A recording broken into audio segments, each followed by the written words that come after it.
Babi haram karena makan dari kotoran. Sehingga dagingnya pun menjadi kotor, tidak higienis, enggak aman, enggak sehat. Wali anna fihi dararon, dan karena di dalam daging babi terdapat bahaya.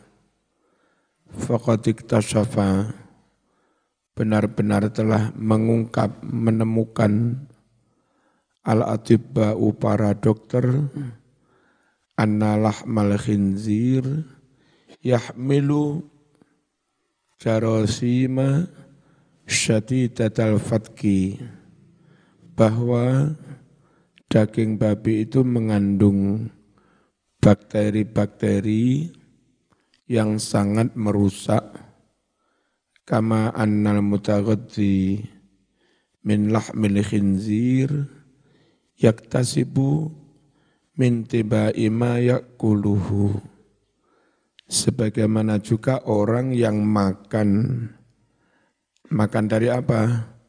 Dari daging babi, dia akan terpengaruh dari sifat-sifat daging yang dia makan itu.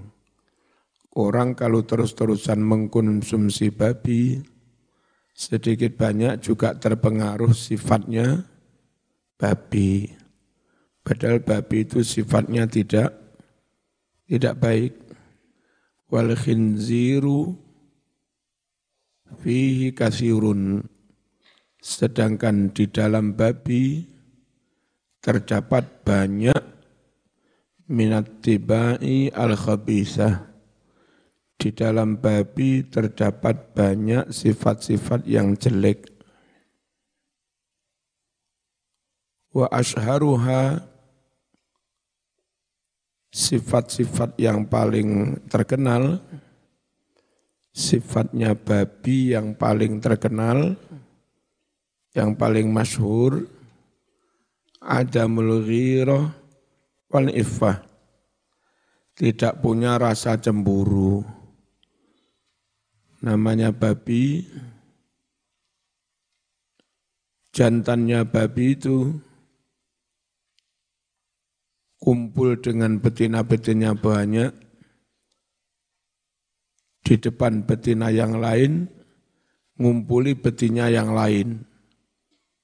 Itu di kalangan babi biasa, enggak ada enggak ada sifat cemburu. Wal iffah, dan tidak punya rasa iffah, tidak menjaga kehormatan. Namanya juga babi. Yaqulu syahidul Islam Said Qutb alaihi rahmatullah. Syahidul Islam yang bernama Said Qutb mengatakan fi tafsirihi, di dalam kitab tafsirnya, Dhilalil Quran, fi Dhilalil Quran. Apa dia katakan? Manasuhu, sesuatu yang teksnya seperti ini. Wal khinziru bidzatihi munaffirun litab'in nadhif al-qawim. Daging babi itu pada dasarnya tidak disukai oleh orang yang punya tabiat yang baik-baik, yang bersih, al-qawim yang normal, lurus-lurus. Kalau mau normal-normal, sebetulnya orang yang baik, normal, tidak akan suka daging babi, menolak melihat kehidupannya. Teman kalau melihat kandang babi, Masya Allah, masih mau pakani taekmu ya gelem. Itu babi.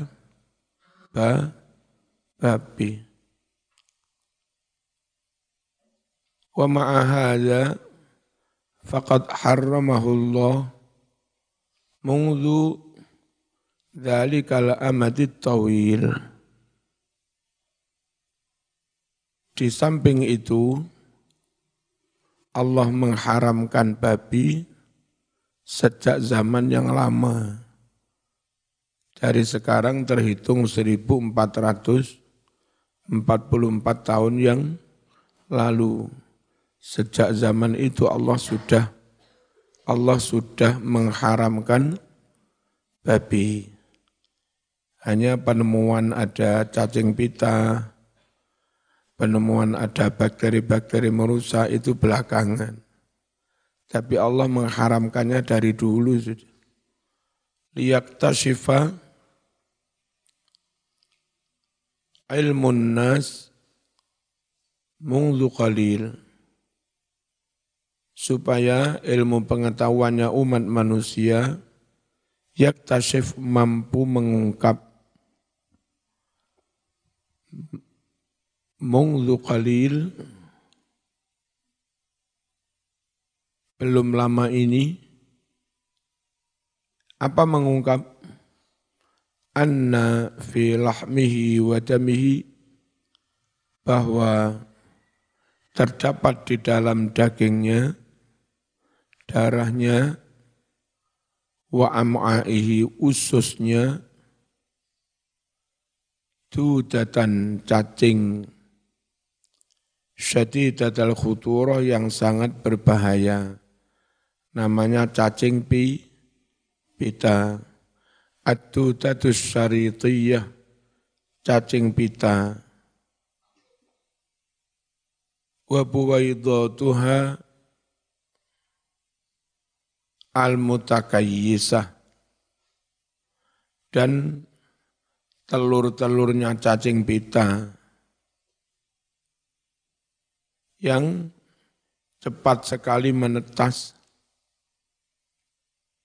itu yang bahaya. Mangan daging babi, mungkin cacing pitane wis mati, tapi telure ya. Engko mareh telure ngendok nang weteng, wetengmu urip nang jero weteng. Wa yaqulul an qaumun, sekarang ada kaum berucap, inna wasailat tuhri al hadisah qad taqaddamat. Sesungguhnya sarana-sarana membersihkan daging pita yang modern benar-benar telah maju. Pakai direbus, pakai macam-macam. Falam ta'udda hadhihi tidan, karena banyak alat-alat untuk membersihkan cacing pita ya, maka kaum itu tidak menganggap cacing-cacing pita dan telurnya sebagai sumber bahaya, masdar khotor, li'anna ibadataha madmunatun, karena menghancurkan cacing pita itu madmunatun, bisa dijamin. Untuk masa modern katanya enggak apa-apa ngonsumsi daging babi, karena bisa daging babi, cacing pitanya dimatikan, dihancurkan bil hararatil aliyah, dengan suhu yang sangat tinggi.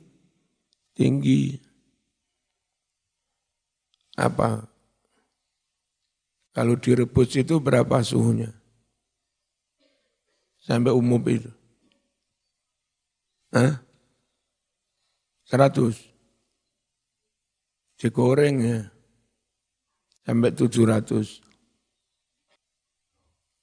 Bisa itu dimatikan, jamin.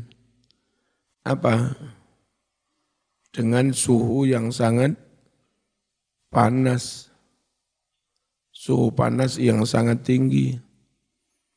Allati tuwaffiruha, yang bisa memenuhi suhu panas itu wasailu tuhril hadis, alat-alat sarana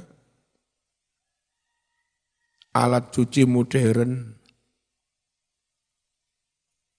Tapi wayan sahaula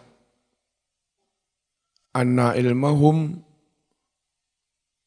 qad ihtaja ila qurunin tawilah.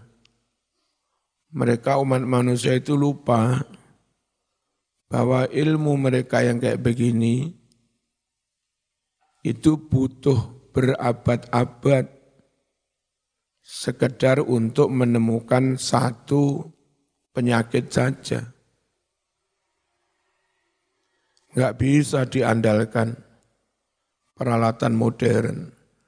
Wong sekedar untuk menemukan satu saja butuh waktu lama.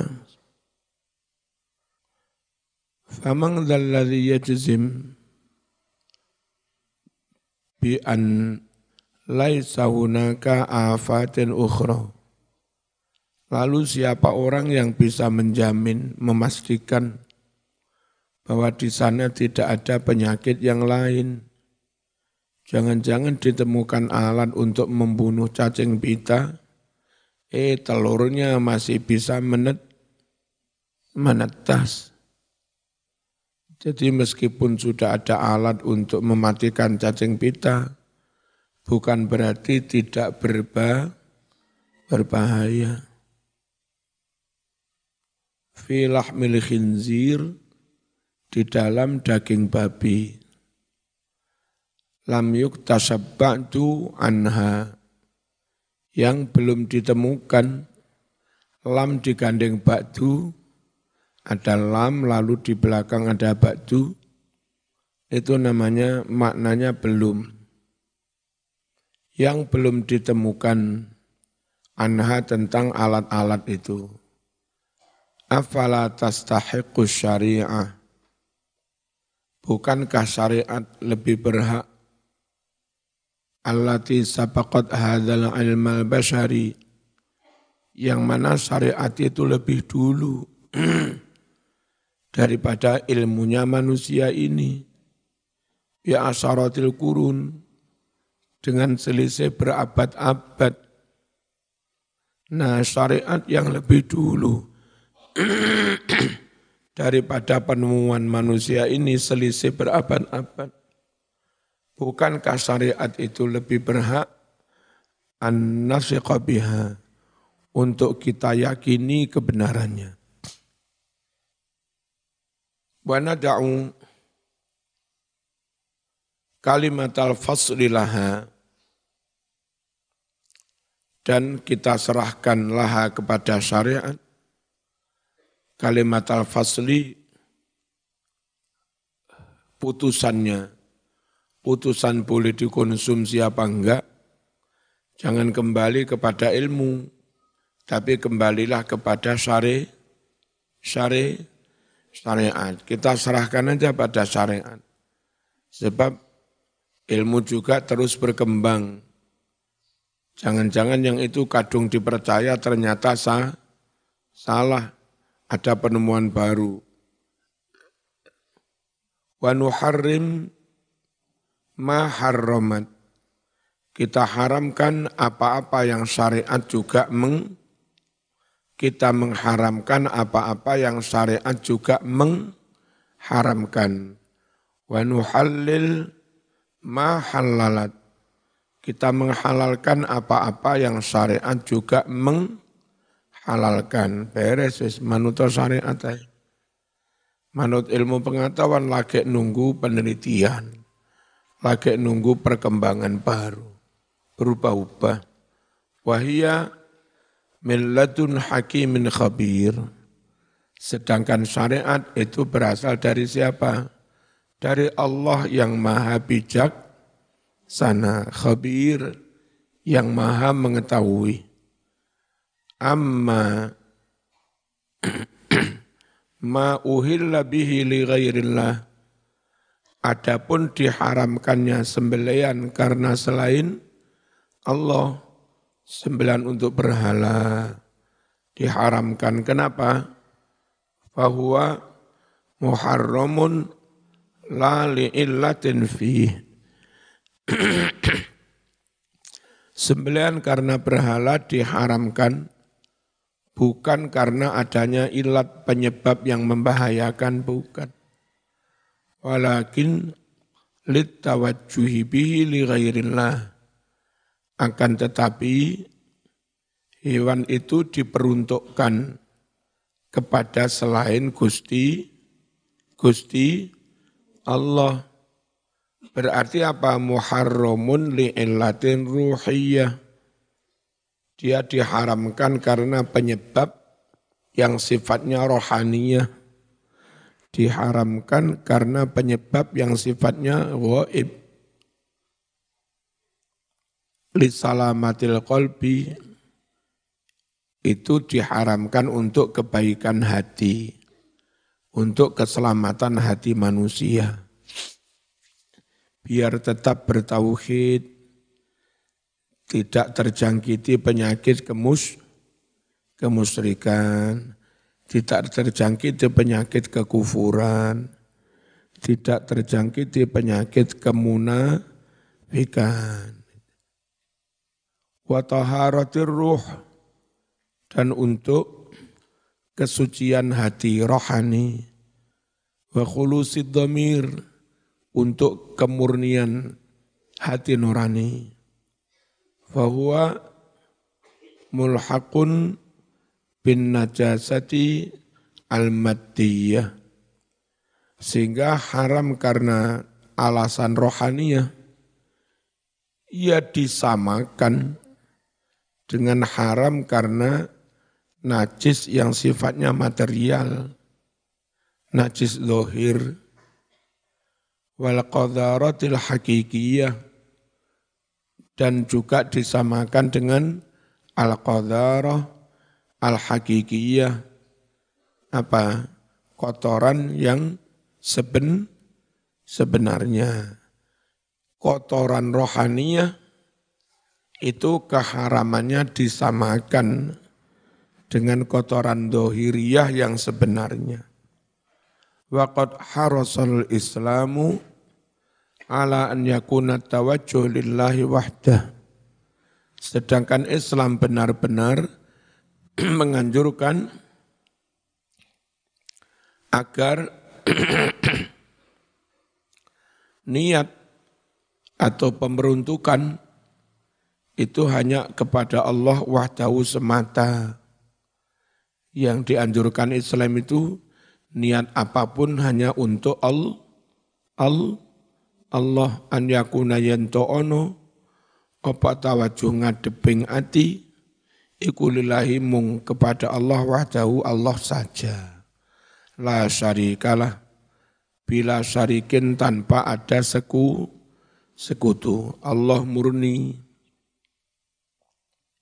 Jangan ikut-ikutkan danyange gunung kawi. Wong pengen sugih dadak njaluk ning danyang.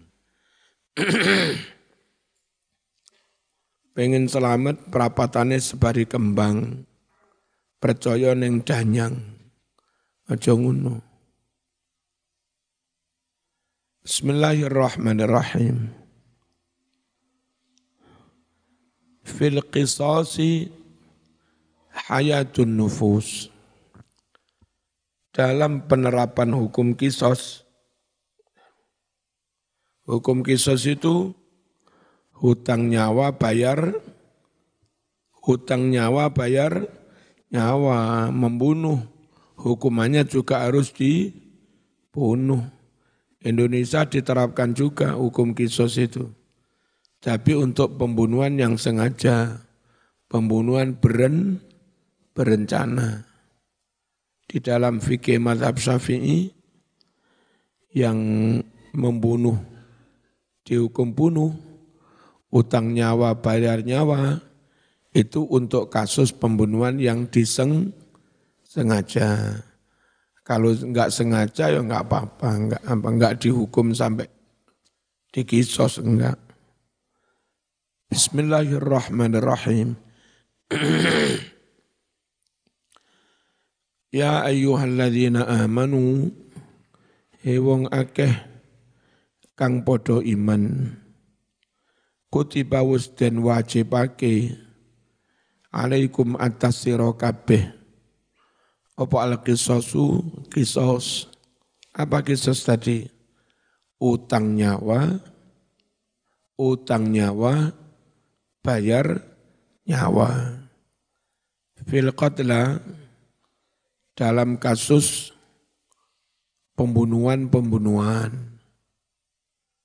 Al-hurru bil hurri, orang merdeka dibunuh, orang merdeka dikisos karena membunuh orang yang sama-sama merdeka.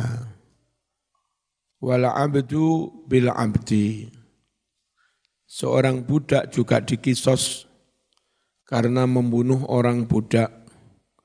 Wal unsa bil unsa, orang perempuan juga dikisos karena membunuh sesama perempuan. Kalau pihak keluarganya memaafkan gimana? Ya enggak jadi dikisos karena dimaafkan keluarganya, tapi membayar kompensasi pengganti, namanya diat, miliaran kalau dinilai 100 unta. Kalau 1 unta nilainya 20 juta, 100 unta 2 miliar. Itu dana pengganti ketika keluarganya tidak menuntut kisos diat. Faman ufiya lahu min akhihi syai'un, maka barang siapa mendapat maaf dari saudaranya, keluarganya tidak menuntut bunuh, tapi minta uang pengganti, syai'un sedikit, fattiba'um bil ma'ruf, maka permintaan damai itu wajib diikuti. Hakimnya, kalau keluarganya mboten pun, kula mboten nuntut damai, hakimnya penegak hukum jangan ngotot ae menjatuhkan vonis kisos. Ikuti aja permintaan keluarga itu. Oke, Anda enggak dikisos tapi bayar uang pengganti. 2 miliar. Bisa lebih, kami enggak tahu harga unta itu berapa. Kalau disamakan dengan sapi limusin, yang kayak kadang dalam kurban itu sekitar 40 juta. Kali 100. Piro ya? Akeh mas. Total kuburan.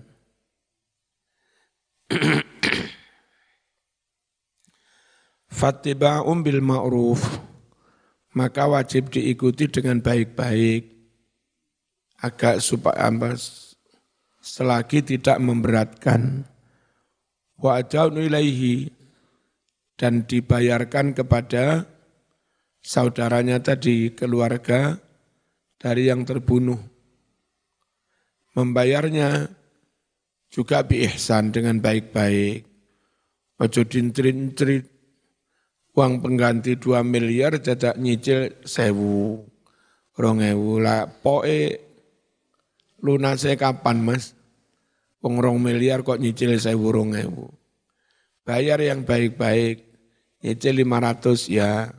Kapan lagi 500? 3 bulan lagi ya. Itu nyicil tapi baik-baik. Apa? Wa adaun ilaihi biihsan. Bayarnya dengan baik-baik. Yang nuntutnya juga dengan baik-baik. Aja kok kami enggak menuntut bunuh, enggak menuntut kisos, tapi itu sawah 5 hektar itu tak ambil, istrimu tak ambil. Ini nakalan ini, nuntut tapi enggak baik-baik. Ya, baiklah, fattiba'um bil ma'ruf wa adaun ilaihi biihsan. Jadi sama-sama kooperatif. Dzalika takhfifun, itulah rukhsah dispensasi hukum, namanya diskresi. Tidak dihukum dengan semestinya, tapi diberi keringanan karena pertimbangan situasi. Ya, termasuk karena mendapat maaf dari keluarga terbunuh. Tuh. Ngerti ya? Itu. Biasa ada diskresi, ada keringanan, menimbang situasi. Ada ibu masih menyusui anak, terus kena kasus di penjara.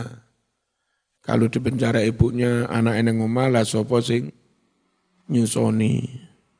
Kalau anaknya ikut di penjara, anak gak salah kok katut ning penjara. Oke, dihukum tapi hukuman kota, enggak boleh kemana-mana. Kalau mau keluar kota harus mengajukan izin. Ya tetap di rumah tapi dikurung, enggak boleh kemana-mana. Paling boleh kerja dekat-dekat. Gitu. Itu diberi keringanan itu istilah hukum namanya diskresi. Itulah keringanan dari Allah Tuhanmu. Takhfifum min rabbikum wa rahmah. Dan itu juga kasih sayang Allah. Kalau kereng-kerengan, nyawa, hutang nyawa, bayar nyawa. Repotnya Saudi itu menerapkan hukum kisos itu bukan karena dikisos bukan karena pembunuhan berencana sengaja.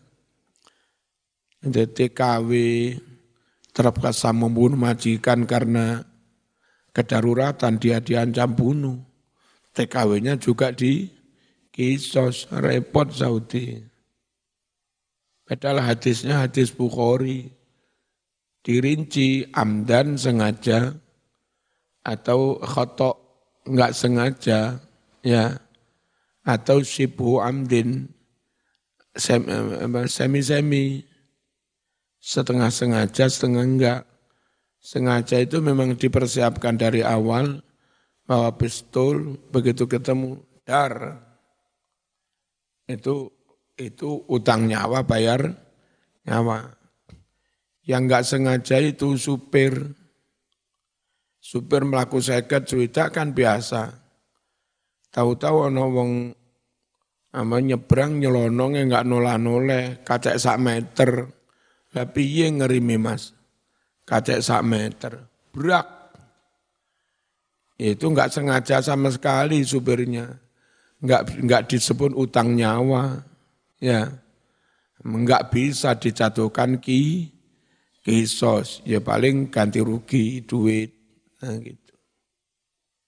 Kayak tadi malam ada anak mabuk itu dari Kasembon. Numpak peda wis oling. Ini. Terus nyalip straight. Nyalip enggak perhitungan, tikuan nyalip straight. Kira-kira 3 kilo dari begini-begini tadi. Ternyata wis ngeletak ning jalan, arahnya enggak karu-karuan, mati kayaknya. Mabuk dia, mendem. Nah, terus ada elep di situ. Bisa jadi dia motong elep. Atau begini-begini saya enggak sadar nabrak elep, terus dia enggak eleman. Nah kayak begitu kalau super elepnya dikisos kan yo aneh. Ya. Jadi kalau dianggap super elep menyebabkan kematian, itu ya enggak sengaja. Lalu yang namanya semi sengaja, semi enggak, mukulnya sengaja, tapi bunuhnya enggak sengaja. Apa? Misalnya tak tinju, ping 4, ping 5. Umumnya orang di kampleng ping 5 kan kementok gak mati. Sehingga ngamplengnya saya sengaja. Tapi kan nggak sengaja membunuh wong mek kurdi kampleng. Ora tak bacok. Ini namanya semi-semi. Sibhu amdin. Tidak bisa dijatuhi hukum kisos. Ada yang hadar. Hadar itu enggak ada hukumnya. Meskipun sampai mati. Koncomu mau ilikidik moro-moro mati. Ya enggak ada hukumnya meskipun mati. Kamu kena kisos ngilikidik. Ngilikidiknya sengaja dan enggak usum orang mati karena diidik-idik. Ya. Dipendelengi mati. Itu enggak ada hukumnya, hadar. Pancen wayahe mati. Ono mbak-mbak nggawe jilbab abang disawang mas-mas moro-moro mati. Ternyata mas-mas ini pernah patah hati. Mbien pacare jilbabe suka pakai jilbab merah, lek nyawang mbak-mbak jilbab merah kelingan pacare. Ya. Akhirnya teng mati. Ya enggak ada hukumnya, Mas. Enggak kena jeratan hukum sama sekali. Si pemakai jilbab merah itu. Bismillahirrahmanirrahim. Keringanan hukum itu adalah bukti kalau Allah itu rahmah, rahim, rahman, rahim, kasih, sayang. Faman i'tada ba'da dzalika, barang siapa melanggar hukum setelah ketentuan itu, sudah diberi hukum yang boleh dimaafkan macam-macam. Sudah dimaafkan kok tetap dijatuhi hukum kisos. Itu namanya pelanggaran. Perjanjian wis bayar 2 miliar wis gak nuntut. Tetap besok-besok sik nuntut. Bayar penegak hukum sing 1 miliar dipek 1 miliar nggih bayari penegak. Akhirnya kene tetap dibunuh, tetap dikisos. Itu namanya iktada, pelanggaran. Wis mari oke perjanjian damai bermaterai sik pelanggaran. Ya gimana? Falahu azabun alim. Maka baginya azab yang pedih, menyakitkan. Terus kalau hukum kisos diterapkan, itu malah semakin banyak pembunuhan, apa semakin mengurangi pembunuhan. Kalau menurut Islam dengan penerapan hukum kisos, itu diharapkan pembunuhan semakin berkurang. Sebab orang yang akan membunuh pikir-pikir, nanti saya juga kena bunuh, saya kena kisos. Nah sejatinya hukum kisos itu kayak berat membunuh nyawa, membunuh orang.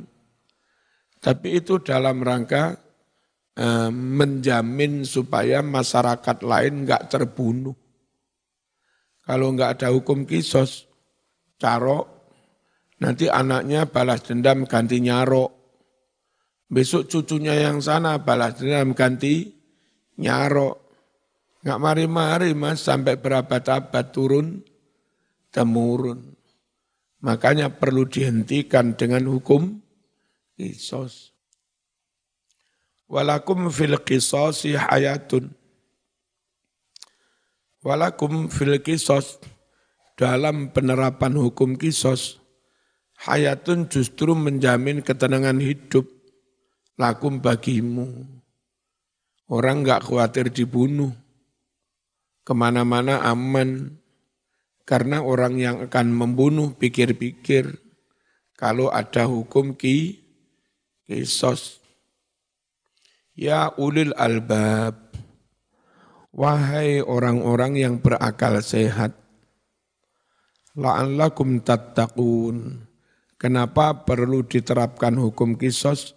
La'alakum agar kalian semua tatakun menghindari apa? Pembunuhan. Kayak begini aja dimaknai agar kamu bertakwa, lain mas. Tatakun itu menjauhi, menghindari. Agar kamu menghindari pembunuhan.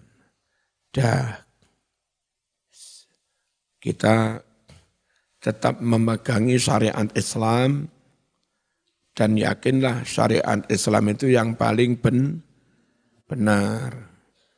Cuma dalam masalah yang sifatnya teknis, ya enggak apa-apa menyesuaikan dengan dunia modern. Kalau Arab membunuhnya masih kayak zaman dulu, penggal. Hanya karakter bangsa Indonesia memenggal lan-lanan terang-terangan ini enggak mentolo. Ya, bagaimana si orang yang harus dieksekusi hari ini Senin jam 9 pagi orang ini harus ditembak, tidak dengan cara dibeleh. Tapi ada regu penembak 10 orang, dari 10 orang itu semua mengarahkan senapan ke situ, yang diisi peluru hanya 1. Terus bedil 10 itu diacak. Saya petugas tembak ngambil. Nah, siapa yang membunuh dari 10 itu? Ya enggak tahu. Ini ada yang kosong, ada yang terisi peluru. Nah, tentara-tentara regu penembak itu enggak tahu siapa yang bedilnya ada peluru. Itu untuk mengurangi beban ini mas, beban mental. Sebab terang-terangan beleh, bengi, arep turu kelop. Nah, jadi sama di sana menerapkan hukum Islam, kisos, Indonesia juga sama. Hanya menghilangkan nyawa Indonesia lebih hati-hati. Hanya untuk pembunuhan yang berencana. Itu pun juga enggak langsung dieksekusi. Nunggu setahun, 2 tahun, sampai 5 tahun. Barangkali keluarganya ini mau damai. Barangkali ada novum, bukti hukum baru. Ternyata dia difitnah. Indonesia hati-hati mas, menghilangkan nyawa. Arab saiki vonis menit dipateni. Ternyata saksinya palsu. Datang ke rumah, mohon maaf, ini kemarin kami menyampaikan kesaksian palsu. Jadi kene matamu kadung bojoku ditembak. Maaf tiba saksi palsu. Nah Indonesia itu antisipasi barangkali ada kayak begitu-begitu. Wis divonis, vonis mati. Itu melaksanakan nembaknya masih beberapa tahun. Saking berhati-hati. Ngerti? Insya Allah Indonesia lebih soft. Syariat kita laksanakan, kisos kita laksanakan, tapi lebih hati-hati. Terus potong tangan gimana? Potong tangan itu kadang tapi Allah alam bisa dimaknai bukan potong tangan secara zahir, tapi orang itu diputus misalnya PNS dipecat, pegawai BUMN dipecat, terus divonis, dipenjara, dipecat. Nah, kayak begitu itu ada yang mengatakan secara maknawi sebetulnya orang itu juga dipotong tangannya, dipotong tangan untuk mencari rizki. Enggak ada niatan bangsa Indonesia Muslim, enggak ada niatan dari kiai-kiai untuk menentang Syariat tidak ada. Maunya kita, syariat kita laksanakan, perintah Quran Sunnah kita laksanakan, hanya untuk masalah teknis, itu menyesuaikan perkembangan peradaban. Disesuaikan dengan peradaban dan budaya Indonesia. Sama aja, substansinya kita makan halal. Yang kita makan halal kok. Ayam, segala macam. Kita enggak makan babi. Kalau supaya halal harus disembelih, Muslim Indonesia makan ayam juga disembelih pakai bismillah. Prinsip syariat sama, halal. Hanya kalau sudah masuk budaya, beda. Muslim di Arab, ayam mari disembelih, dicuci, dioles-olesi minyak samin, panggang, selesai wis, pangan, paling karo saus ngono tok. Indonesia ketamonan besan, mau sugih ayam panggang tok, utuh, monggo niki sause, jere besanmu kurang ajar. Indonesia gak ngono iku. Jadi syariat halal haramnya kita pakai. Tapi budaya Indonesia, ayam dimasak dulu jadi kare, ya. Jadi geprek, jadi lodo, apa mana sing enak Mas? Jadi sate, itu masuk budaya. Itu loh. Ojo kok diceramah, zaman Nabi enggak ada sate, zaman Nabi enggak ada geprek, enggak ada lodo, ini bid'ah semua ini. Loh, masuk masalah teknis kok bid'ah. Dah, kita bangsa Indonesia berislam sesuai dengan konteks keindonesiaan tanpa merubah syariat.